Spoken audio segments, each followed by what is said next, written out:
All right. Good afternoon, everyone. I am Kimberly B. Cummings, and I will be hosting a session today with Money Mag and Letitia Bird.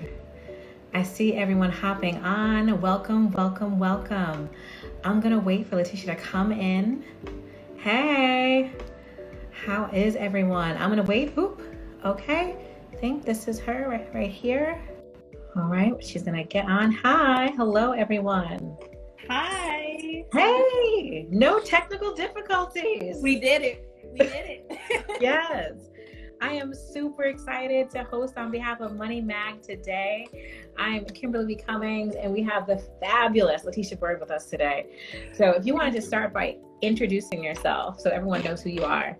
Absolutely. Hey, everyone. My name is Letitia Bird. I am a career coach based out of Charlotte, North Carolina, and I own a career consulting agency called Bird Career Consulting. We help our clients land their dream jobs through resume writing, interview coaching, LinkedIn writing, and of course, one-on-one coaching. We're all about helping our clients discover their purpose and passion and align that with careers that will allow them to live their best, truest, and highest self professionally. So excited to be here with my favorite person in the whole wide world to be talking about a topic that I am very much so passionate about myself.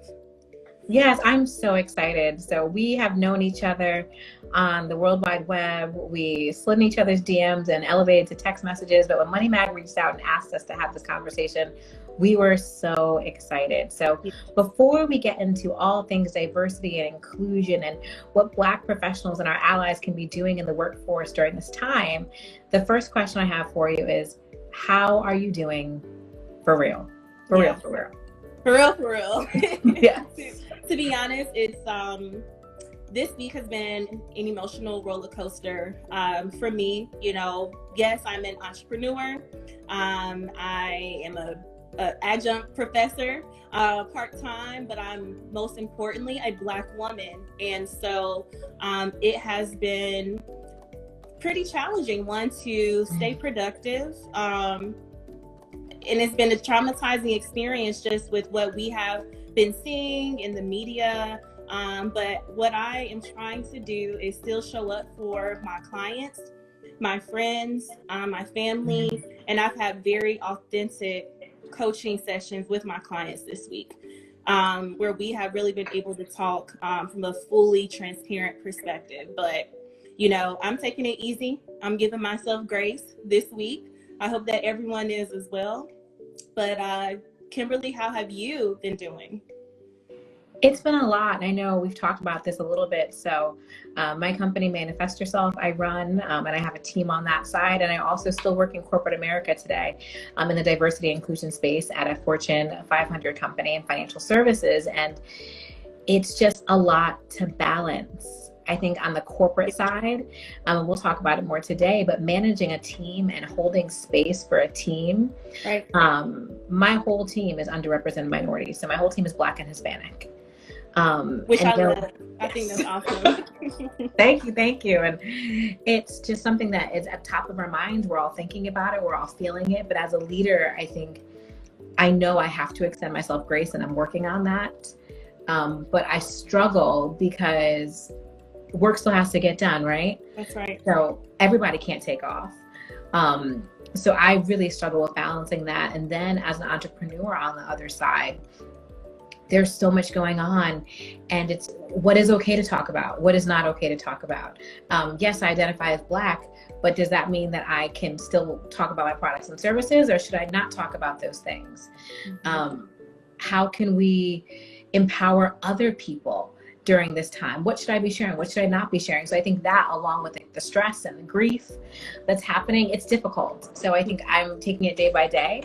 I am a big believer in therapy. I'm a big believer in journaling, doing all the things to make sure that I'm also maintaining my own mental health and my sanity. So I just told my team today, I'm actually taking off tomorrow on Monday. Great. So I will give myself some time to process and just sit. Yes. And just be and see what that feels like. Yes. I think that self-care is so important at this time, and it's hard when, you know, you're having to show up for multiple people and also managing showing up for yourself as well too. So I'm definitely taking some time to really step away and do those things, journaling.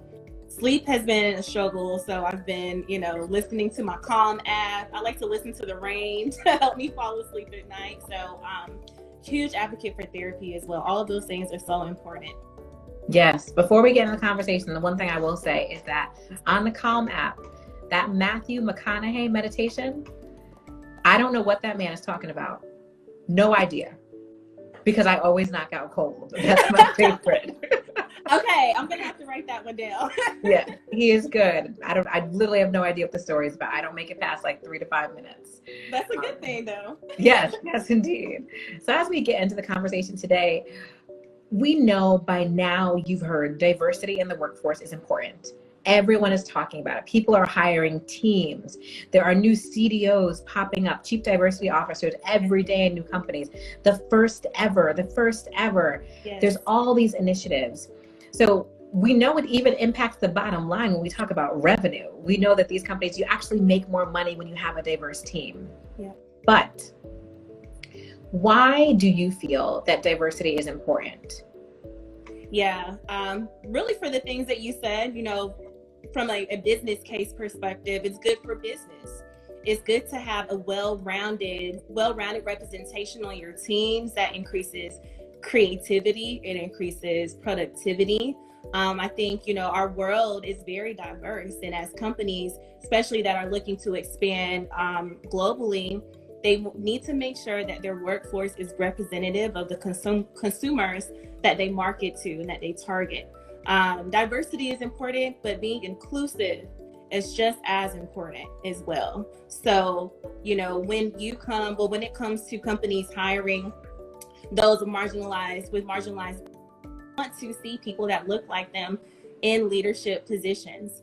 And so it is extremely important to have diversity in the workplace. So what are your thoughts on that? I agree. And I think the inclusion piece is the part that people forget about, right? So when I think about diversity, I think about, of course, like making sure that there's representation from all different perspectives. But I know today we're talking a lot about race because yes, what I say may be unpopular, but I think before we start talking about what I call like invisible diversity you can't easily see, we have to be able to see it. You need to walk into a place of business and see yourself there. That's in right. Whatever that means. And then we can get into other layers. But once they're there, it's how do we make sure that they are retained, that they're getting seen for promotions, that all of that. Because when you look at a lot of these companies, like they may have these great diversity recruiting initiatives, but when you look, how long are the minorities staying? How long are the women staying? Are they staying for a year, 2 years? Then they're leaving to go someplace else? Like what is the glass ceiling at your organization where inclusivity kind of stops? Right. So I think that's the other part. So I'm so happy you mentioned that. It's like that age-old quote I think people talk about when it comes to diversity. It's like, okay, so everybody's getting invited to go to the party, but did someone ask you to dance? Right. If you don't get asked to dance, the party was whack. Exactly. So we have to think about that in the workplace. Like what are we actually doing to make sure people genuinely feel included, especially with what's happening right now? So I think that kind of leads me to the next question. So during this time, like we both started the call really talking about our emotions. Like I feel like the world is on fire with COVID-19 and going through a global pandemic. That's one layer. And then we're talking about the violent acts against Black people. And as a Black professional, it's hard to go to work every day and pretend that everything's okay. It's hard to run a business and act like everything's okay. But as we're talking about the world of work, what would you say is your advice to people leaders? So anyone who's a hiring manager, what should they be doing during this time to support their employees? Great question. I mean, one is know that your employees are probably not okay. We are used to, and I'm specifically speaking for Black employees, we're used to being underrepresented. Sometimes we are the only one in our environment that does look like us. And so just know that if you reach out to your employee and you ask them, are you okay? I would actually challenge you to ask, how can I support you at this time? What do you need from me at this time? Because 9 times out of 10, if you have not created that safe space for your employee to be fully transparent, they probably don't feel comfortable saying that. You know, we don't want to put our jobs on the line for fear of retaliation. You know, we have deadlines that we have to hit.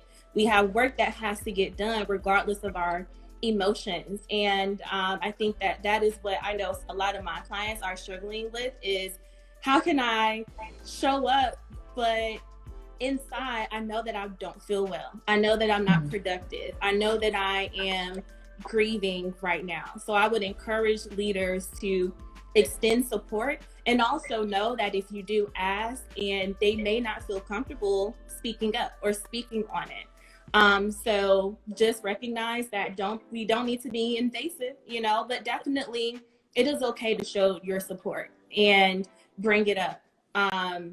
But not saying anything at all will definitely have your employee feeling like, man, does my boss, does my leader, do they even care about me right now? And if there are deadlines that can be extended, you know, if there are hard things that your team is working on, maybe give them some time. If it is not extremely significant to get done that very same day, and then just recognize that they may not be as productive as they usually are. So.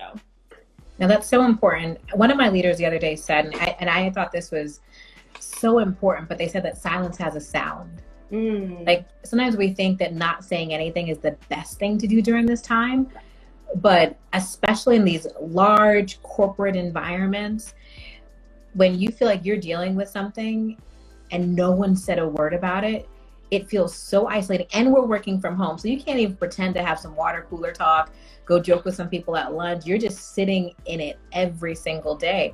Silence just perpetuates that nobody cares. So even if you don't know what to say, you have to say something, like anything, like even saying, I don't know what to say to you. Yes. But I need you to know that I know what's happening. And I think in a lot of these global environments as well, something I've noticed is that some places abroad don't even understand why now, why is there such a pressure? So I think there's an educational point that also needs to be had. So I think as you're articulating your feelings, it's also a point of education and providing education. I know some people may say we don't need to tell people how we feel, they should know, but the fact remains that they don't. They don't. And if you could be a catalyst in that, it could lead to some change. And I think that leads me right to my next question. So if you are one of these Black professionals who are in the workforce and you are struggling, you know that, like, I've seen so many tweets, so many posts about, I was crying today as I was writing my emails. Like I had to take my video off because I just couldn't handle it. What is your advice for those individual contributors, maybe not necessarily people leaders, but those people who are just trying to do good work and trying to hold it together? What is your advice for them? Yeah. Before I answer that, I wanted to bring up the elephant in the Zoom. My friend told me that on Twitter the other day, and I thought it was so funny because we're not in person anymore. We're working virtually. So there is like this elephant in the Zoom. So I don't know. Hopefully y'all thought that was funny. Yes, I did. I like corny cheesy jokes. But anyways, how can, those that are not in leadership roles, listen, you don't need a title to be a leader. Yep. And that's something that I had a mentor tell me very, very early on in my career, was you don't need a title to lead, to show up as a leader. And so figure out ways to support your colleagues at work as well. If you know your team member is maybe struggling a little bit, see if you can chip in and assist them. But ask people how they can be supported. You don't need to be in a leadership role to do that. But I would say too, you have to give yourself grace at this time.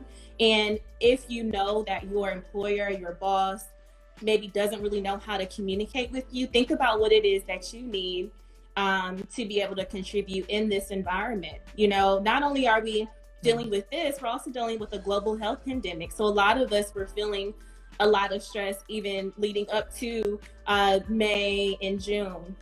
So figure out what it is that you need to feel supported in the workplace, and don't be afraid to ask and speak up and advocate for yourself. And what would you say to that, Kimberly? What are your thoughts? I think just that last piece, and making sure you say something too. There's no right way to say it. Right. So you don't need to write an email. You may not need to walk up to someone. Figure out what is your way to articulate how you're feeling. because I think silence still has a sound. I think for some of our people who aren't yet allies, we're hoping to make them allies. Yes. Who don't really understand what's happening. They're like, well, they didn't say anything to me. Like, they must be fine. Yeah. Like, they must be good. I think now is a time, especially for our Black professionals, to really step up and showcase their leadership, their expertise, share their knowledge, and really help hold the companies accountable to whatever promises they're making at this time. Because right now we know companies, like, they're giving sentiments. I'm like, I think sentiments are great. Like, we need to hear the sentiments to understand that you know what's happening and it ain't right. But we need to get, like Obama was talking about yesterday on one of his broadcasts, he said we need to move to strategic action. Yes. Action is needed in order to create change. Yeah. So it's time that you start moving toward helping people understand what the action is and holding them accountable for that. And I think this really segues perfectly into talking about allyship. Mm-hmm. So I don't know about you and what you've been seeing on the internet, but it hasn't been looking good for some of our allies. I think sometimes we feel like they're saying the right thing. Sometimes we say that they're saying the wrong thing. Like, they don't know what to do. And I'm one, and maybe I'm more lenient than some, but I feel like this is a time when people are standing up and they've never stood up and talked about race before. This is their first time. Yes. I don't feel like I get it right as a Black woman. So I can't expect someone who's not walked in my shoes to necessarily get it sometimes. Right. But I understand that some things are offensive, some things aren't coming out right, but people are trying.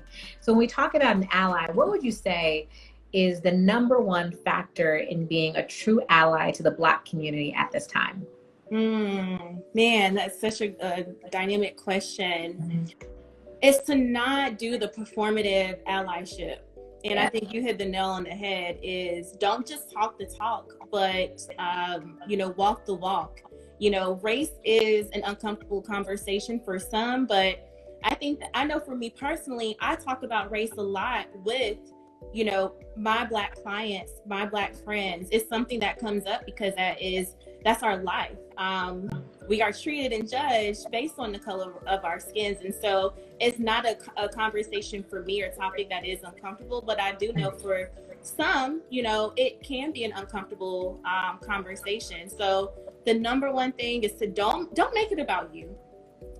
Don't make it about you. If you're realizing in this conversation of you wanting to show up as an ally, and it's all about how you feel and how guilty you might feel, or that, oh, I can't believe all of this is happening. Understand that this has been happening for so many years. This isn't something that just kind of happened out of the blue, over the past week or so. So one, just understanding that this is not new. And again, don't do the performative allyship. Figure out ways to support. Call out anti-racism. Don't just say, I am not racist. Don't say, I stand with you. Like, what does that actually mean? And there's a lot of resources that can provide some clarity as to what being an ally truly looks like online. Agreed. I think allyship is so dynamic. Yeah. And the point you made about not making it about yourself, I think, is the most important part there. Yes. It's how can you truly be an asset, be an ally, be a support system, walk alongside the Black community at this time to support them. Yeah.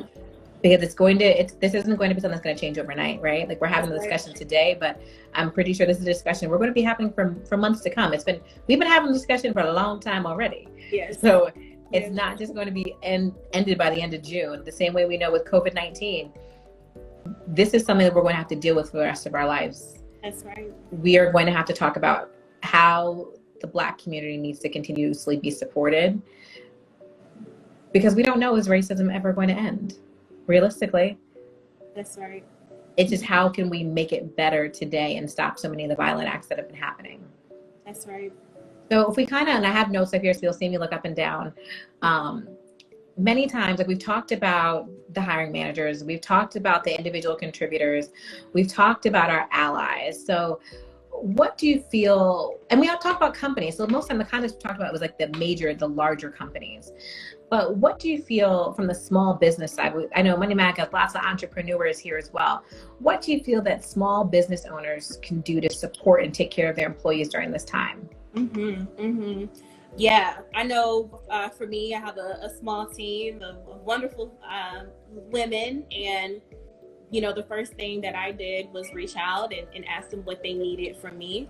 And I said, hey, I know we have work, we have deadlines. If you need more time, if you need time off, please, by all means, do what you have to do to take care of yourself and let me know how I can support you. I think that goes such a long way as a leader to just show your team, like, I see you. And you also have to lead by example as well. I think that there's a lot of ways to really kind of give back to this movement, whether it is, donating, signing petitions, whatever that might be for you. Don't be afraid to share that with your team as well. Like, these are the things that I'm doing. And I would encourage you to figure out how you can support this movement as well. So that is what I've done for my team. And as well as not piling a bunch of, additional work or things on their plate. I'm very cognizant and aware of just their productivity levels at this time, and just being mindful of that as a leader, I think, is extremely important. Agreed. I'd say even small businesses have an advantage in situations like this because their database is smaller, their employee population is smaller, you can contain it. So like in my 9 to 5, I lead a team of, and there's 6 of us in total. I can kind of hold my team. I feel like I can protect my team. I can check in on my team. It's not this global team that you can't like touch and feel, and you really don't know what's happening or have the bandwidth to kind of reach down and figure it out. So I think as small business owners, it's a little bit easier to kind of really figure out how people are, how they're feeling, what they need, and be able to deliver that expeditiously and not have to hold out the way some larger companies have to wait to get a statement approved by public affairs and by this and by that and by this. You don't have any of those politics. So before we move into questions, I have one more question from you. So we asked, Money Mag asked, Letitia asked, I asked, we asked our community for questions. So we have a few questions we're going to answer for you that came right from the community, y'all watching.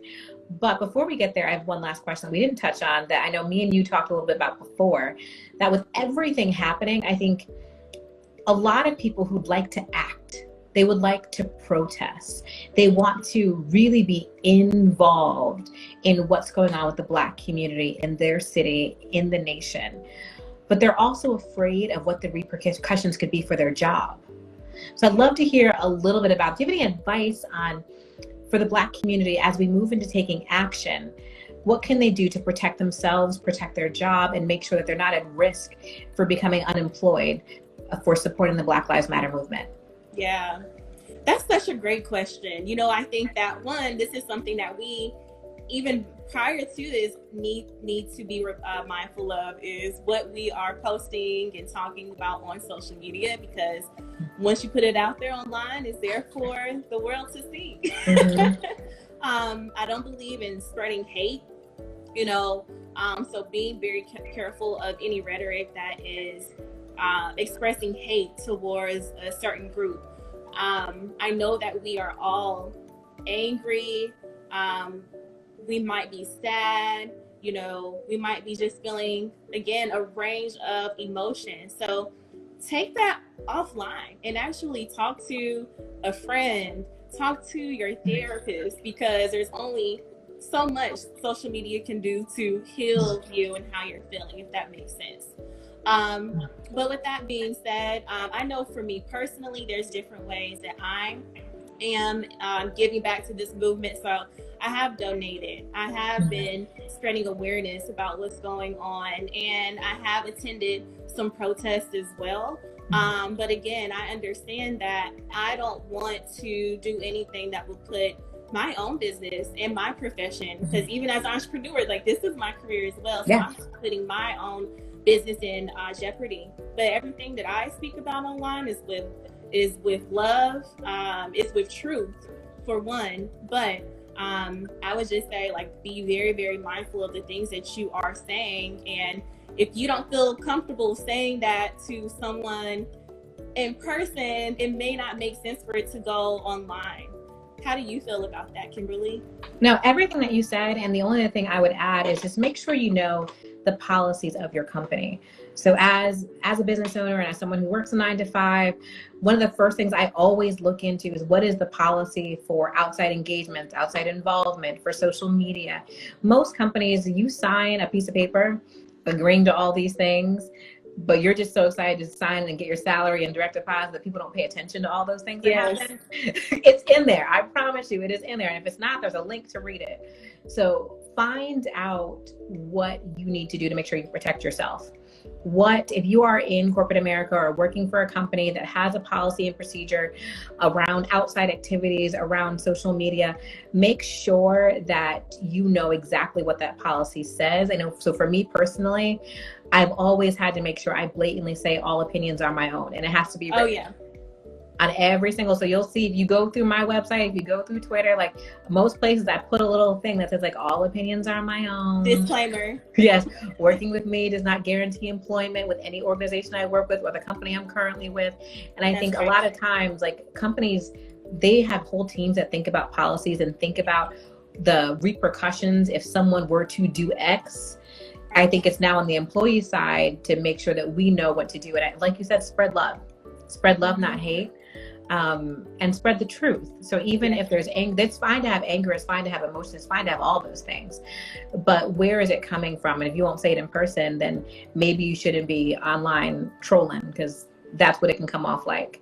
Exactly. And also too, Kimberly, I think that we all should take the time right now to look at our full compensation package. I know a lot of us negotiate salary, but think about all those other benefits that you probably have that you aren't taking advantage of. So I'm encouraging folks to look into their EAP, Employee Assistance Program. See if your company is willing to provide free therapy or free coaching to help you with navigating this landscape. And as someone told me this morning that she actually has been able to go to therapy completely free because her company does provide that. So that's amazing. The other benefit that made me think about what they're talking about in one of the companies I work with is like employee gift matching. So a lot of places, they will gift when you donate to a nonprofit, and they're adding new organizations. So as you're donating to causes to support Black Lives Matter, see if you can do it through your company so they can match the gift and double what you put in. Absolutely. That was something I didn't even think about before. I'm normally like on Instagram or clicking and just going ahead. It's like, no. I can give you more money if I go through the company. So let's transition. That's a great idea. Yes, I was so excited to hear that. So as we go in, I have a few quick questions before we gotta go. So someone asked, they want to create Black or people of color groups in their organization. So they want some ERGs. They don't currently have them. How should they go about doing this without pushback? Ooh, I love that. I think I see you smiling too, Kimberly. Yep. I think it's so great. One, kudos to that person for wanting to start that. It is so important when starting an ERG at your organization that you have buy-in and support from leadership. I would present and I would love to hear your thoughts. I know you're going to share, Kimberly, but present a business case to leadership. I don't know who that person would be. I'm sure you would know in your organization.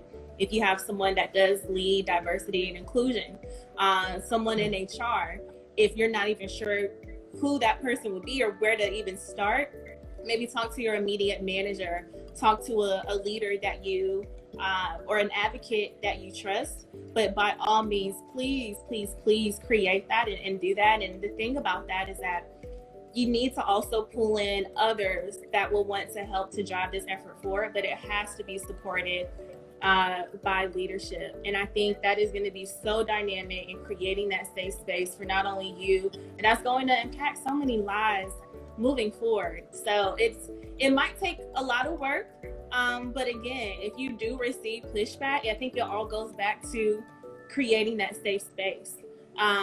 So what would you say to that as well? I mean, no, I think you hit it right on the head. I think there's process. I think thinking about the process in order. I think when we think about anything in corporate America sometimes, especially during times like now, like we know we want community.